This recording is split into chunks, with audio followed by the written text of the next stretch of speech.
What do you get when you mix puppies, Italian food, wine, bourbon, and an inspirational talk? We're going to find out from our two guests today. Also, what do you do when someone else gets the credit for something that you did?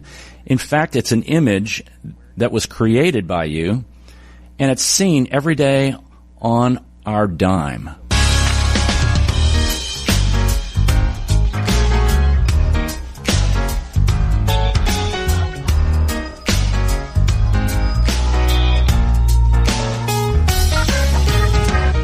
Welcome to St. Louis in Tune. Thank you for joining us for fresh perspectives on issues and events with experts, community leaders, and everyday people who are driving change and making an impact that shapes our society and world. This show is co-hosted by Arnold Stricker, myself, and Mark Langston, who is on assignment today. What do you get when you mix puppies, Italian food, wine, and an inspirational talk? Our guest, Monica Adams, television and radio personality, and Jessica Cook, who's owner of the Yuppy Puppy Pet Spa and Yuppy Puppy Rescues, is here to talk about that. I want to give you guys a little introduction first, because I think it helps people understand what this is. Now, the Yuppy Puppy Pet Spa, but this is a big deal. Jessica, she's the owner of that. She was named the Small Business Person of the Year by the St. Louis District of the Small Business Administration. And she's the 2023 winner of the Influential Businesswoman's Award by the Acquisition International, which is a monthly digital business magazine, and it was awarded as the most friendly dog grooming salon owner in Missouri. That's a big deal. That's a huge deal. And our other guest, Monica Adams, she is a host, reporter, writer, producer, anchor, and editor in St. Louis media. She has been a news director for many radio stations here and also for television stations. She's an assistant sports director. When she covered the Blues, Cardinals, and Rams in radio, she worked for Fox affiliate KTVI in traffic, entertainment, fitness, health, and reporting, and was recently the morning anchor on KSDK, the NBC affiliate here in St. Louis. She writes and produces many things related to wellness. She's a personal trainer and wellness specialist, designs and is a wardrobe consultant specializing in men's fashion. And if that wasn't enough, she released her own new women's clothing line. Welcome, ladies, to St. Louis in Tune. Glad to be here. This is not all about just promoting yourselves. No. This is you're getting together for a cause that is supporting the Forever Rescue, the Yuppy Puppy Forever Rescue. And it's going to be a time coming up on November the 4th from 6 to 8 p.m. at the Clayton Winehouse. So let's talk about that. First of all, Jessica, what is the Yuppy Puppy Spa? Yuppy Puppy Pet Spa. We're celebrating our 20th year in business. It's a holistic approach to everything pet services. So overnight hotel stays, grooming, boarding, daycare. We realize that each pet is different and all those needs are different. We do whatever it takes to help your pet thrive for whatever service they're coming to see us with. And you've grown from a small business to now you have, what, two? Yeah, so in 2003, it was a 1,200 square foot building with just myself and one other bather groomer, and we've grown to today I have 52 employees and two locations. And when did the rescuing and adoption thing kind of start with the Yuppy Puppy? So it was something that over the years, I was always helping clients were rehoming pets. So we had several clients over the years pass away, or their mom was elderly and they said, they were always so fond of you taking care of our dog. Could you please help us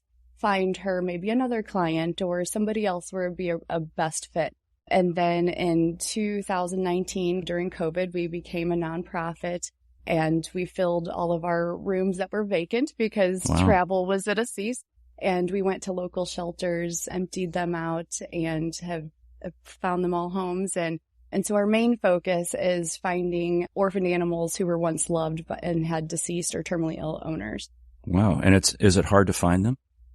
It is. Sometimes there are those specific dogs that need that specific home, but they do eventually all find their home, and they never run out of time with me. So when that perfect match comes along, then we say goodbye and bring on another one. There you go. Now you guys are teaming up. How did you two meet to get this off the ground and organized? It's fairly new, but we have mutual friends that introduced both of us. I had heard about the great work, that Jessica had been doing just with Yuppy Puppy Pet Spa alone, but it's the rescue that really tugged on my heart. I'm a big animal lover. Anybody who knows me, I'm very big into rescuing animals.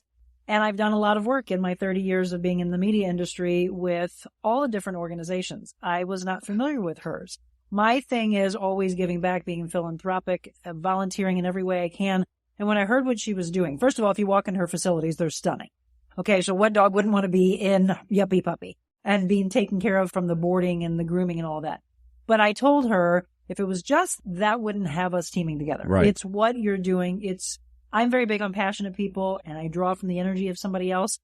I had her come in and we did an interview, and I actually surprised her on air because we were putting this together. The whole evening with the real Monica Adams was just a vision over lunch to start sprinkling out some events that we wanted to do. And so when I had her in for the interview, I said, all right, we're going to do breaking news. Are you ready? And she goes, what? I said, I'm going to give 100% of the proceeds for the live and the silent auction to you. Wow. And she's like, what? But it came from when my husband and I walked through. We walked through and toured the facility. I actually went to Lake St. Louis and Cottleville, and we were walking through Cottleville's location. And I was like, I love this. And then we started talking about the rescue, and I looked at my husband. So she did over here. She thought I was going to, what the surprise was. And I was like, oh, darn it. I didn't give you breaking news. Did you tell your husband that beforehand that I think maybe Monica's going to do something? I just mainly talked about how your energy I love it and revived me, and you were so passionate. And I just told him about our teaming up. So he didn't get the breaking news until I got the breaking news. Sure. No, there's a lot of things that we want to do together, but it started with, again, like most really great things starts with a vision of where can we go with this? And I didn't know what I wanted to do, but I looked at this event and thought it started with, let's just bring people together. I do motivational speaking all around the world. Let's do a little bit of it that night. Let's bring in some good food, some wine, some whiskey, but let's have a volunteer and an organizational nonprofit component to it. So when we started talking about that, and then I said, so someone's okay, so you just want to give some of the proceeds? And I said, no, not some. Let's give them all to them. And they're like, no one does that. And I said, Here we are. And I'll tell you what, Jessica, I cannot believe what we're pulling together in a skeleton crew, because we just launched the show back in March. But it's 30 years, Arnold. You get it. Right. Being in the industry, people are now coming forward saying, remember when I told you everything you've done for us? Now it's our turn. Right. Pay it back. And that's really, I just got chill. That's really what the world should be about, is give and take and be there and lift each other up. So I'm thrilled that we're going to be able to do this for her. I have a goal. I'm not going to tell you I have a goal in my mind of what I want to raise that night. And it'll be another breaking news. Yes, it is. We got to come back to tell you how much we raised. There you go. Now, on the adoption, you adopt these dogs, Yes. right? And so there's a particular process that you go through. You're just not letting somebody walk in and say, yeah, I want this dog. No. So and like I said, our dogs never run out of time, and it's all about finding that perfect match. We have open meet and greets, or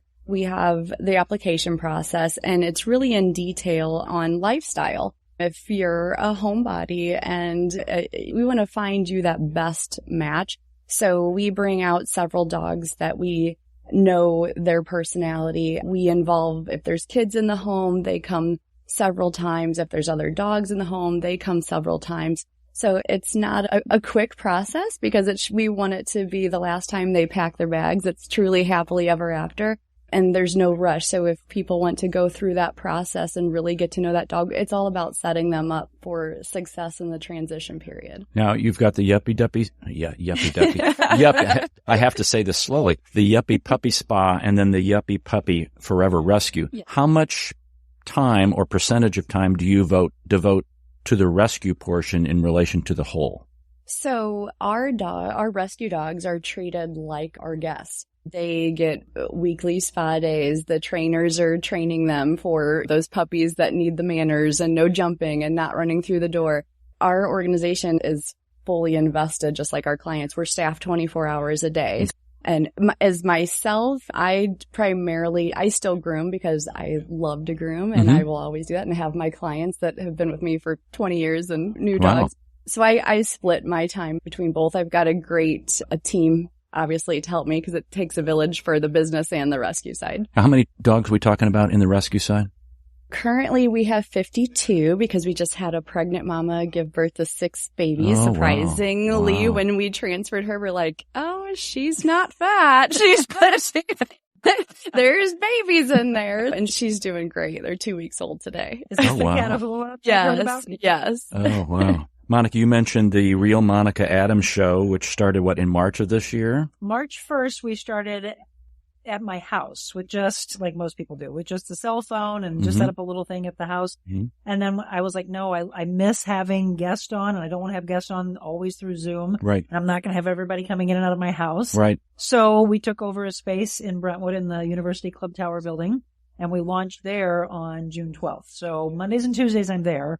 And then Wednesday, Thursday, Friday, we call it Mobile, Monica, because that's literally my life. Right. I'm everywhere, so we had to be mobile. And the show is about? Positivity. Okay. And describe, because you have the triangle of life theory. What is that? Yeah, I launched that years ago with my own personal training clients. We had a transformation journey program that I took them through. And I have forever known in my 25 years of training that when someone's not reaching their goals, it had nothing to do with the food or the lack of exercise. It was that all the components that we need in our life were out of balance. So you can't just say, I'm going to go into the gym and I'm going to work out. That's it. That's all I needed. Or I'm just going to start, and I hate the word diet, I'm just going to start a diet or eating healthy, and that'll take care of it. A lot of times the weight, the depression, all the things that are holding somebody back are usually from some type of a trauma or abuse or someone bullying them in the past. So we do timeline therapy. And then we go back to that point, just like you do with the dogs. There's rescue dogs that have been through, they're shaking. They want to try to find their way to trust again. And then all of a sudden they blossom, right? She gets to see this transformation in them. I do that with my clients, that we go back. I do life coaching, and I started that. I started it years back, but I started it more so when I walked away from television, that I could take more on. And we walk through the mental side, the spiritual side, and the physical side. It's the triangle of life, those three things. But I make it up into 33 1/3% of each one of those makes up 100%. If your mental's out of balance, then you're only 75% there. Right. If you have two of them out of balance, we're down to 25%. Right. So every morning, and it's this simple, I tell everybody to wake up, draw a triangle on the top of their journal. I hope they're journaling. If they're not, find a piece of paper, draw a triangle, and then think about, do you have to be told to go work out? Are you not motivated? Do you need an accountability partner? Okay, then maybe physical needs to be at the top of your triangle until you get it and it's just attached to you and no one ever has to. That's me. Physical is always on the bottom of my triangle.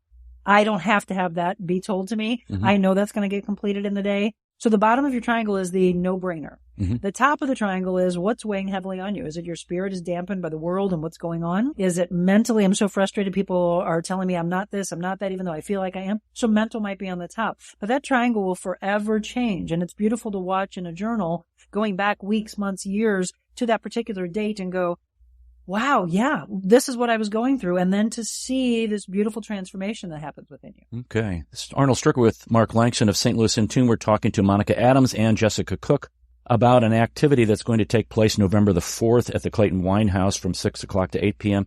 And let's unpack that a little bit. What's the evening, like when somebody walks in, what's the evening going to be like? Because there's some silent auctions going to be taking place, et cetera, like that. How's the setup so people can mentally know, I'm ready to go for this activity?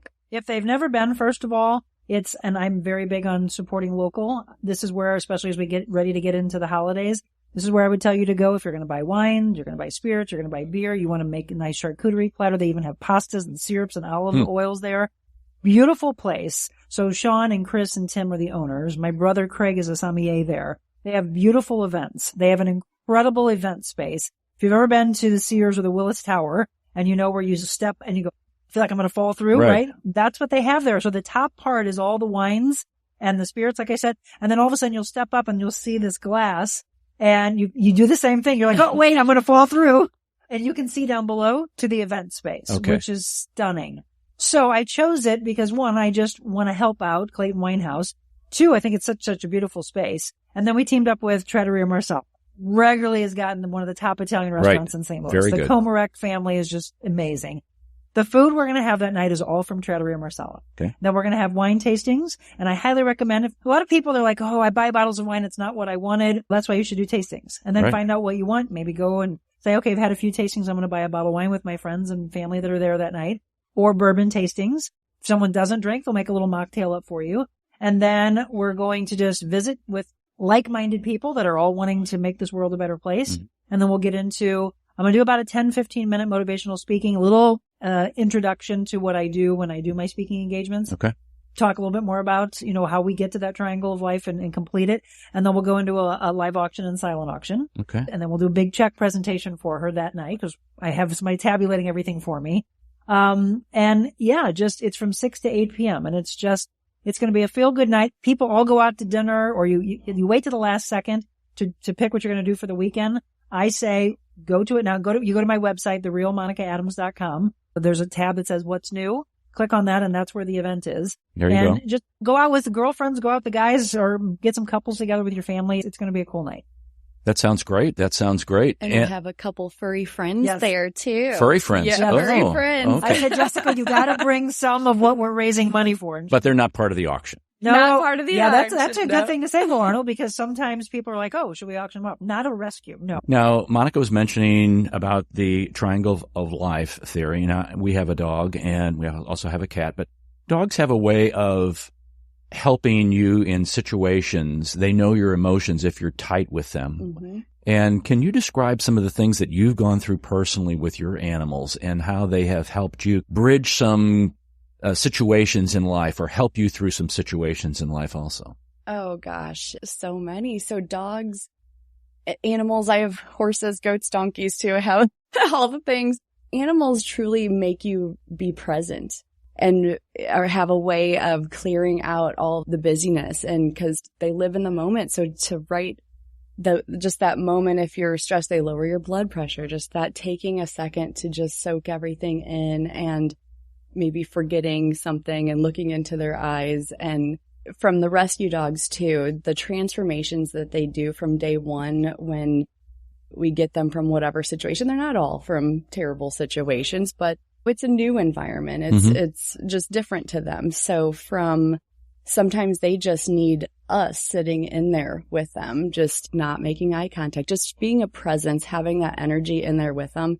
And then beautiful things start to happen. Then they start to get a little bit closer. And it's amazing to see the dogs from day one to maybe 2 weeks later, 3 weeks later, totally different dogs. And that's why we can't stress enough that during that transition process, the 3 days, 3 weeks, 3 months, sometimes even longer, just take your time, be patient with them, and they don't come pre-programmed. Sometimes they just need us to sit with them and figure them out. And then they will be the best friend you ever could have asked for. Did you notice a difference in, I should say, an increase in the number of dogs available to be rescued after the pandemic? Unfortunately, yes. So we call those COVID dogs. Everybody was adopting dogs, which was fantastic during COVID. And then they slowly we've seen them in the shelters and come back. And a lot of it was frustration so we were all at home. The dogs were all at home. That's all they knew. And then you started to leave and frustration started to set in. Why is my dog destroying this? Why is this? It was just, they needed to be acclimated a little bit more and end on positive notes. And not all dogs just like me, I don't maybe want to go to a concert, but I want to go out to dinner with a couple friends. That's where I'm comfortable. So really being their advocate and figuring out what is important to that dog. And we can't stress enough. A lot of people say, I was going back to work, so I didn't have time. The dog that is in 24/7 care in a shelter would rather be alone waiting for you to be home, and possible daycare or pet sitters, or they sleep most of the day and need that rest and are happy in a crate. We work on crate training with our rescues because we want that a lot of the causes, if you go shopping for a couple hours and you leave a puppy alone, it's going to do puppy things, and have that safe space where they enjoy being in there and they're safe, and so are your floors and your baseboards and all the things. And you do dog training too. Training, I'm saying, mostly for the owners. The dogs get the training, but the owners get the training too. Yes. All of our dogs, the rescues, we work on all things. We get to know them completely before they go up for adoption. And that's a big part. Of course, when we get some new fluffy in, everyone wants to submit an application. But is that dog food reactive? Is it going to be good in a home with kids?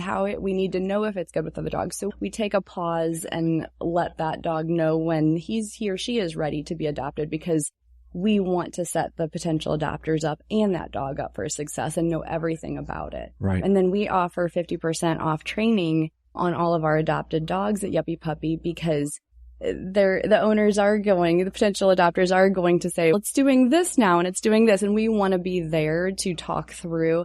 And almost all of them that reach out and then do the training with us once adopted, they say thank you 6 months later, like the best dog ever. Cool. Now, Monica, you've had dogs since you were a youngster? Oh, absolutely. And they've always been rescues. It's just, if you've never rescued a dog before and you've bought dogs, nobody's knocking that, but I don't know, Jessica, there's another level of a rescue dog, I think, that they just know you rescued them and vice versa, as opposed to going in and going to a breeder or going to a store and buying a dog. They're all great. We love animals, but I don't know. If you have not ever had a rescue dog, you don't understand what I'm talking about. Right? If you rescue, yes. It's just another level. So we have 3 right now. My husband, what happened to stopping at 1? I'm like, no, they need to have friends. Yeah. So yes, we have a Shiba Inu, which do we know what we're going to have that night? We're probably we have 2 Shibas most likely that will be coming with us too. And that's another thing.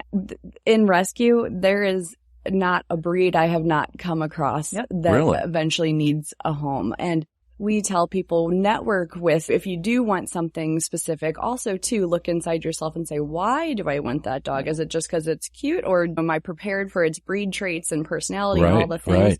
But if you really network with all rescue groups and shelters, Missouri is number 1 in puppy mills 8 years in a row. Correct. There is that dog that you want out there for sure. You just might have to network a little bit. Yeah. This is my 3rd Shiba Inu, and they have all come from rescues. And I have people like, oh no, those are expensive dogs you buy at auctions or whatever. And I'm like, no, you get them at rescues. You just need to educate yourself on that. Right. Everybody wants the golden doodles, right? Everybody wants these purebred mixes, designer mixes. And you'd be shocked. All you have to do is walk into a rescue. But at the same time, you might change your mind because one of them's going to pick you, and it's probably going to be a different breed. That's right. They usually give you the eyes, or something like that. The sad sack eyes. We had one bear. He gave us the sad sack eyes, and it was like, okay, we're hooked here. Matter of fact, I wanted to mention that the oldest dog passed away recently.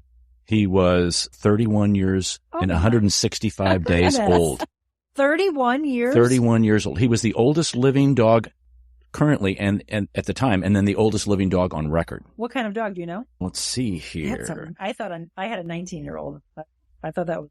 I don't know what kind he is. And that's a good kind of segue into a lot of people, when they hear a dog is 7, 8, 9, 10, or they have a gray face, they say, I don't want to go through losing a pet. And we say, you're not promised tomorrow. And we personally have adopted several of what we thought were hospice cases, 6 years long of, I'm like, this dog will just be with us. Husband gives thumbs up over there. And those old ones are just so appreciative, and they do break my heart because their whole world is turned upside down, and their sunset years, they just want to be in a home and so loved. And loved.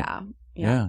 They're part of the family. It's hard to give up on them, or hard to make that decision when that time comes to do that. But to me, that's part of the responsibility of caring for an animal, and whether it's a small one or a large one. Well, you don't want an animal to suffer. It's part of the family, so you wouldn't give your kid away. Right. We would hope. Right. But these rescues all too often see people go, oh, no, like you can just toss them away. This should be treated like your child, and you should be ready for it, and you should educate yourself. We talked on the show about, and I love that she used this, because I remember years ago loving Siberian Huskies, those beautiful blue eyes. Who doesn't?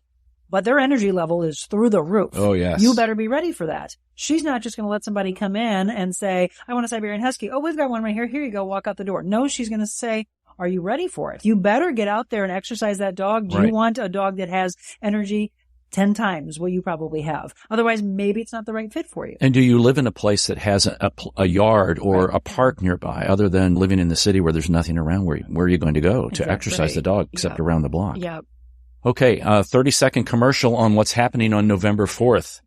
All right, November 4th, 6 to 8 p.m., Clayton Winehouse, food from Trattoria Marcella, Bourbon Tastings, wine tastings. We have live auction, silent auction, 100% of the proceeds from the auction going to Yuppy Puppies Forever Rescue, a little motivational speaking, and an incredible time with like-minded, positive individuals. And to get more information or tickets? We go to therealmonicaadams.com, click on the What's New tab, and then there it is, and you can purchase tickets. Tickets are going fast, though. Monica Adams and Jessica Cook, thanks for coming on St. Louis in Tune and talking about this upcoming event. Thank you so much. Thank you. What a great activity, folks. You need to sign up for that November the 4th from 6 to 8 p.m. at the Clayton Winehouse. We're going to take a break right now, and we will come back because we've got some other things that we want to discuss with you. This is Arnold Stricker with Mark Langston of St. Louis in Tune.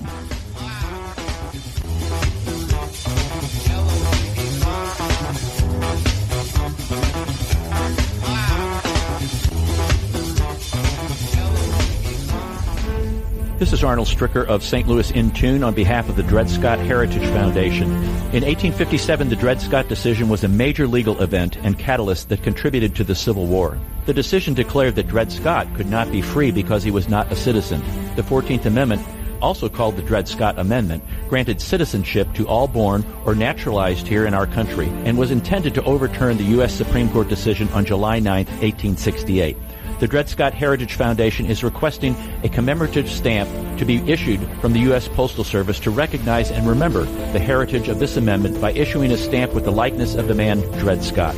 But we need your support and the support of thousands of people who would like to see this happen. To achieve this goal, we ask you to download, sign, and share the one-page petition with others.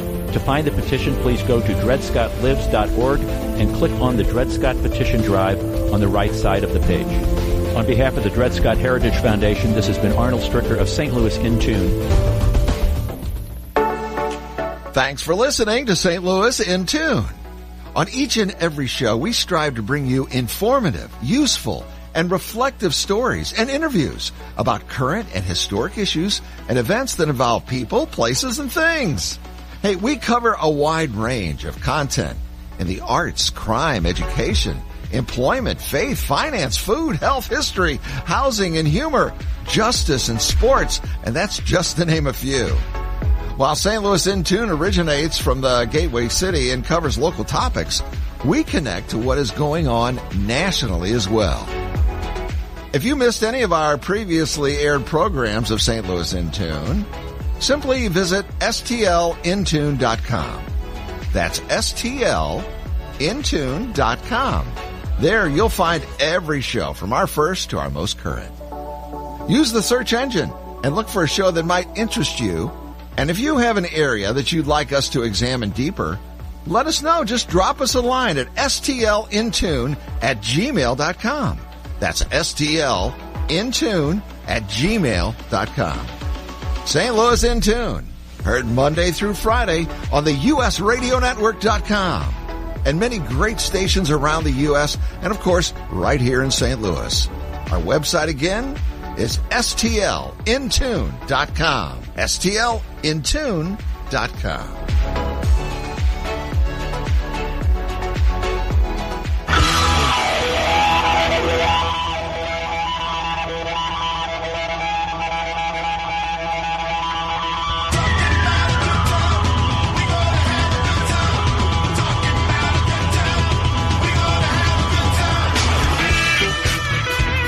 Welcome back to St. Louis in Tune. This is Arnold Stricker with Mark Langston. Mark is on assignment today. I want to give you the information about the Yuppy Puppy Forever Rescue event that's going to take place on November the 4th from 6 to 8 p.m. at the Clayton Winehouse. That's 7911 Clayton Road in Clayton, Missouri. Food from award-winning Italian restaurant Trattoria Marcella. Good food there, folks. Good food. Wine and bourbon tastings courtesy of the Clayton Winehouse. And a motivational speaking engagement from Monica Adams, a live and silent auction with 100% of the proceeds benefiting Yuppy Puppies Forever Rescue. And if you want more information or tickets on that, you can go to therealmonicaadams.com and then click on the What's New tab, and you will get information there, and you can buy tickets and check that out. So I encourage you to do that, folks. That's the Yuppy Puppies Forever Rescue fundraiser. And, you know, folks, things like that, they need assistance. And, you know, there's many, many dog rescue places in the St. Louis metropolitan area. And they do a variety of different things to different extents, maybe not to the extent that Yuppy Puppy does, but everybody has their own personal vision and mission for what they want to do. They all agree that they want to rescue animals, specifically in this case dogs, and want to care for them and make sure that they go to a wonderful home. And many of these rely on your individual donation and support. They just don't have some great benefactor that funds them and keeps them moving. So I encourage you to check out maybe your local dog rescue place. Check out Yuppy Puppy Forever Rescue. And maybe you want to go to that event. Maybe you want to do a donation if you can't go that particular evening. So I want you to encourage you to do that. I neglected to read our Return to Civility. And on the Return to Civility, the back of the book, this is a Speed of Laughter project by John Sweeney. He writes, act the way you want the world to be. And that's what this whole book is about, and that's why we read these things, because life gets a little uncivil sometimes. And so here is one. Take extra money you're going to spend on supersizing at a fast food restaurant and give it to a charity, maybe like the Yuppy Puppies Forever Rescue. You can lose weight, and your money helps other people, or in this particular situation, helps dogs. So take extra money you're going to spend on supersizing at a fast food restaurant, or maybe you're going to buy that cup of coffee, or that second cup of coffee, or that pastry, or that Danish, or whatever you're going to buy, and give that money to a charity. And you might think, okay, well, gee, that's only like $6.50, $7. Maybe I'm upsizing, so maybe that's an extra $2.50, $3, $4. What's that going to do? Well, if you have a lot of people doing that, that accumulates. And so think about that. That's a good thing to do. I mentioned before the show, what if you're doing something and someone else gets the credit for it? Kind of rile you up a little bit? Well, there's a woman who created an image, and it's seen every day on our dime, and that's the image of Franklin Roosevelt, that profile view of him. And Selma Burke was a very influential American artist, but she wasn't first an artist. She was a nurse and a teacher while she was an artist. She was one of 10 children born in North Carolina. Her parents told her, hey, I know you love being an artist, but nursing's more practical. You're going to make money. And this is during, folks, the early 1900s. So she graduates from a nursing school in Raleigh, North Carolina, and becomes a registered nurse in 1924. Now, you know what's going to be happening several years down the road, the Depression. She was a personal nurse for a very wealthy client in New York City, and she was able to work with her, keeps her going through the Depression area time. She also practiced nursing in the Pennsylvania area. She when she got through that kind of Depression time, was working through that, she had enough money saved, and this lady who she was working for knew she was interested in art, so she studied sculpture and became associated with the Harlem Renaissance writers. And she worked in Harlem for the Works Project Administration, that's the WPA, and the Harlem Artists Guild, which is a very interesting group of people. And when you go back and you look at historically what some of the artists and the authors and poets were doing, that Harlem Renaissance group was a very dynamic group. She got an opportunity to teach some art appreciation and education to some New York youth.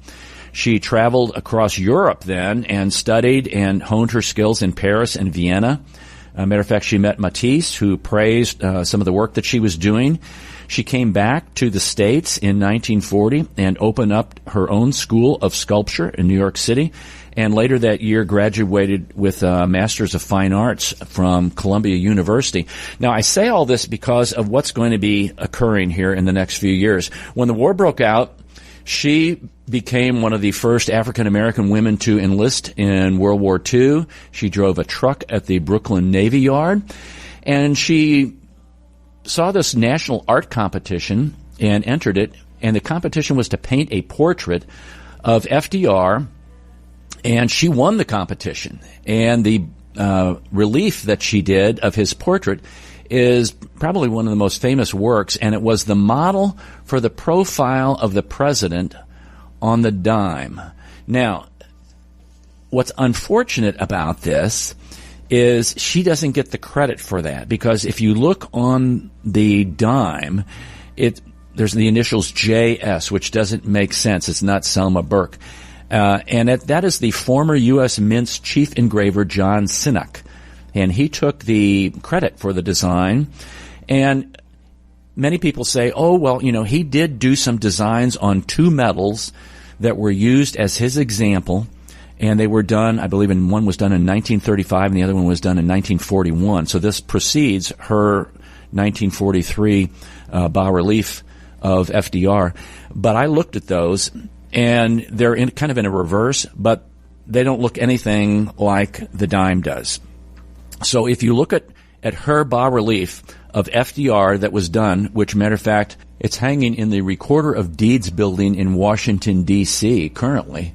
And if you look at that and you compare it to the dime, you go, I said, well, there's no comparison. He took her design over the ones that he had done in 1935 and 1941, and he's taking the credit.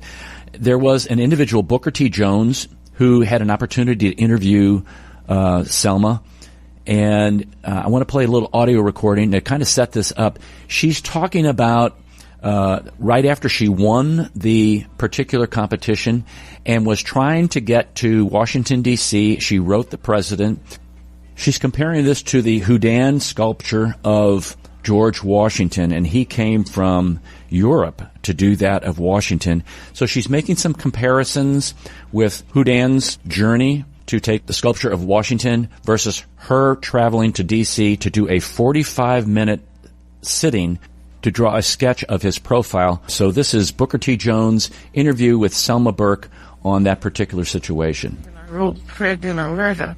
So I said, I got up and I wrote Fred in a letter. And I told him what I knew about George Washington, about Mr. Houdin. And I said, dear Mr. President, I have won the distinct honor of doing the profile. And I have exchanged it all and newspaper lads and where I could find a profile of you, and there are no profiles. But I said, I have won this honor, and I would like to tell you that Mr. Houdin was a French sculptor, and he was invited by the governor to do the portrait of George Washington Marcella, the President of the United States. To do George after president, and he took 2 months and a half to come by boat to Atlantic to do the best bust we have in bronze of George Washington. There was, I didn't have this, but there was, Gilbert Stuart's portrait of George Washington, and there are a number of people, but the ones that we know are the Gilbert Stuarts and the Houdin bust of by Houdin. And so I said, Mr. President, it will take me 2 hours by train, 2 hours by plane, and I have a Ford automobile. I could be in Washington in 5 hours. If you'd just see me for 45 minutes so I could make some charcoal sketches of you from profile. And so he answered back and said, dear Selma Burke, I'll see you on the morning of February the 22nd, which was George Washington's birthday. And so I went there around the 10 o'clock. So she had that opportunity to do the sketch of FDR, and she wanted to go back to do some more, and he passed away prior to that particular time. She got the bas-relief completed. President Truman was the one that dedicated it, and it's, like I said, it's still hanging in one of the government buildings. Later on, she received some honorary doctorate degrees and completed her last sculpture at age 80, and it is a 8 to 9 foot statue of Martin Luther King. Very prolific artist, and sculpture was her main venue and her main medium for her artwork.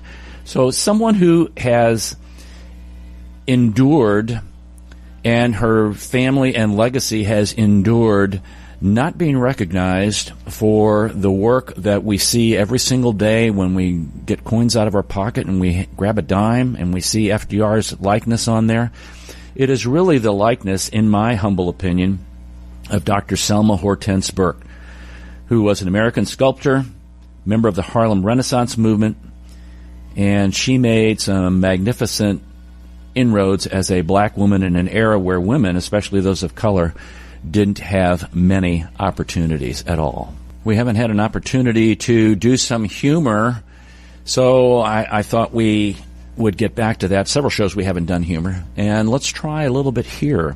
People with siblings have better survival skills because they've had experience in physical combat, psychological warfare, and sensing suspicious activity. Mm-hmm.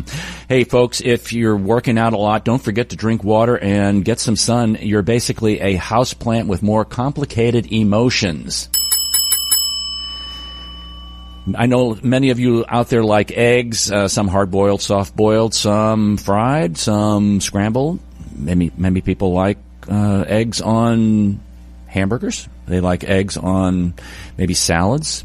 Eggs are fantastic for a fitness diet. If you don't like the taste, just add cocoa, flour, sugar, butter, baking powder, and cook for 350 for 30 minutes.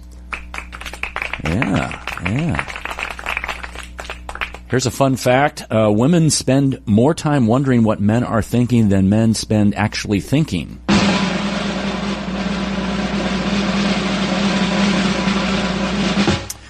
You know, you go into restaurants or pubs or bars or things like that, and when you go into a restroom, sometimes they have signs up, a variety of kinds of things. This particular one was in a unisex bathroom. It said, "How can a man who can hit a deer at 250 yards keep missing the toilet?"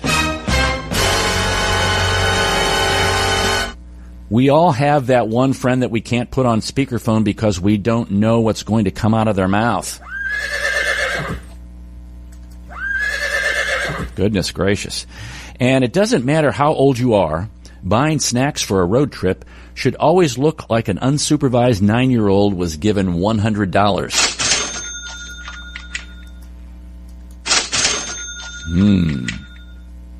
Yesterday I was cooking dinner, and my son came up to me and said, "One day I will work and help you with the bills, the groceries, and the house expenses."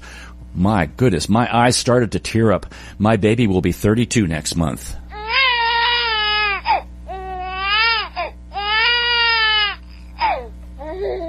Oh my. Finally, my bills are washed, the laundry is paid, the clothes are baking, and dinner's in the dryer. I really have got this.